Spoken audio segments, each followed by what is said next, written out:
Bismillahirrahmanirrahim. Donc, salam alaikum. Donc, نقدم لكم هذا le petit tutoriel comment répartitionner un disque dur externe. Donc, premièrement, exécuter ordinateur.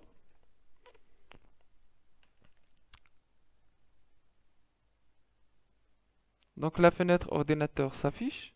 Cliquez avec le bouton droit sur ordinateur, puis gérer.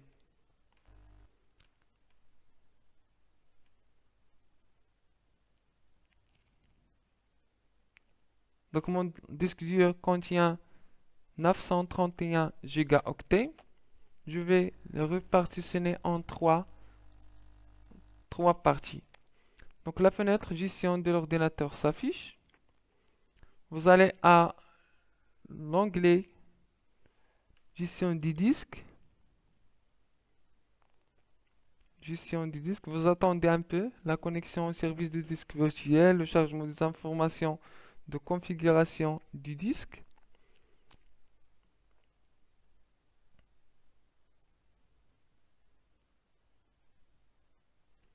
Donc vous trouvez ici le disque 0, c'est le disque interne, et le disque 1, c'est le disque externe. Donc verbatim HD, sa capacité totale c'est 931 gigaoctets. Le système de fichiers c'est FAT32. Donc cliquez, sélectionnez la partie. Après, avec le bouton droit, supprimer, cliquez sur supprimer le volume. Donc cette partition, si toutes les données de la partition seront perdues, voulez-vous vraiment supprimer cette partition? Donc vous cliquez oui.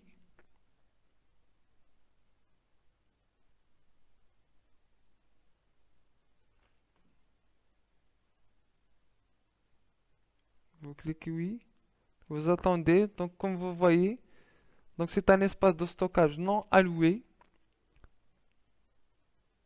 Après, cliquez avec le bouton droit, nouveau volume simple. Et vous créez un nouveau volume. Donc ça, vous choisissez la taille de volume. Donc on veut que c'est 200 gigaoctets dans chaque volume. Donc c'est 200 000, par exemple 100. Suivant, c'est presque 200 gigas.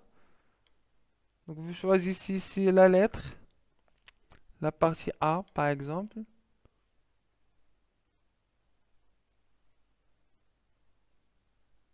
Suivant.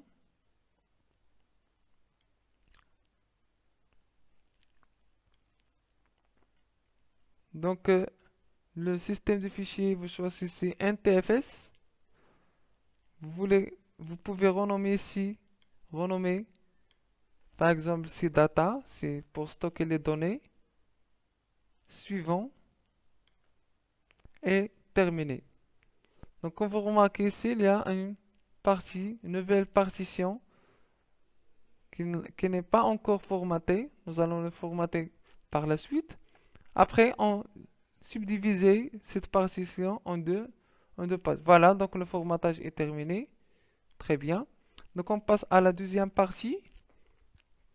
Sa capacité totale, c'est 736 gigaoctets. Elle est non allouée. Donc on va allouer cette partition. Donc cliquez toujours avec le bouton droit.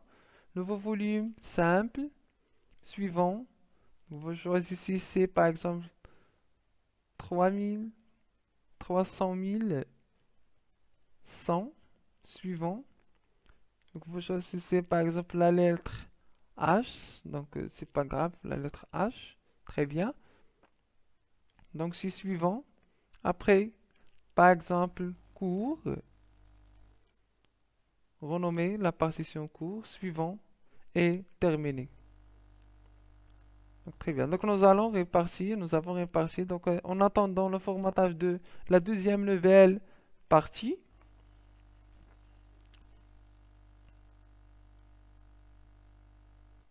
Donc cours.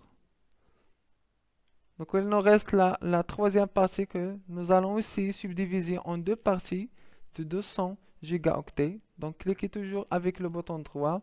Nouveau volume simple. Suivant. Choisissons par exemple 250 000 mégaoctets. C'est presque 250 gigaoctets. Donc, suivant.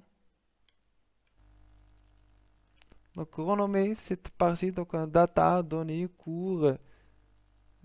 Par exemple, application. Application, par exemple. Très bien. Suivant. Et terminé. Donc, en attendant le formatage de la nouvelle partie,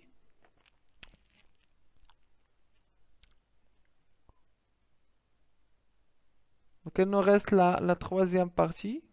Voilà, très bien. Donc là, la troisième partie est formatée. Passons à la quatrième partie. Donc, cliquez toujours avec le bouton droit sur la partie non allouée. Nouveau volume simple. Suivant. Donc, laissez la taille.